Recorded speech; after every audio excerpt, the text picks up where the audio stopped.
Have you ever wondered what it takes to stand face to face with the king of the jungle? Or rather, two kings of the jungle.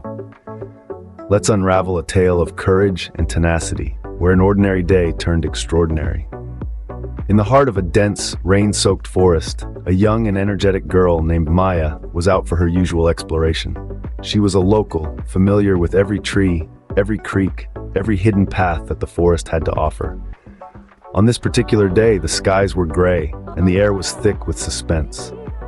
Suddenly, a rustle in the undergrowth caught her attention. Two pairs of golden eyes stared back at her. A pair of tigers, their stripes almost invisible in the shadowy undergrowth, watched her intently.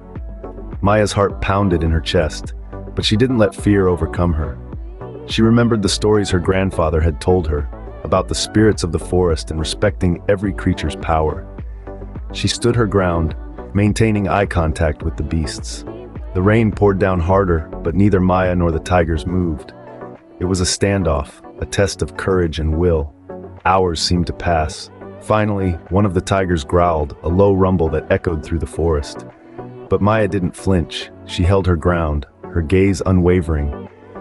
Perhaps it was this display of courage, or maybe it was a respect for the human who dared to stand her ground. But the tigers backed away, disappearing back into the undergrowth from whence they came. Maya was left standing alone in the rain, her heart still pounding, but her spirit victorious. What transpired that day in the heart of the forest wasn't just a face-off between a human and two tigers. It was a testament to the strength of spirit, the power of courage, and the respect between all living creatures. This tale serves as a reminder that bravery isn't always about physical strength. It's about facing our fears, standing our ground, and understanding that every creature, however fierce, deserves respect. May we all find our inner Maya when we face our own tigers.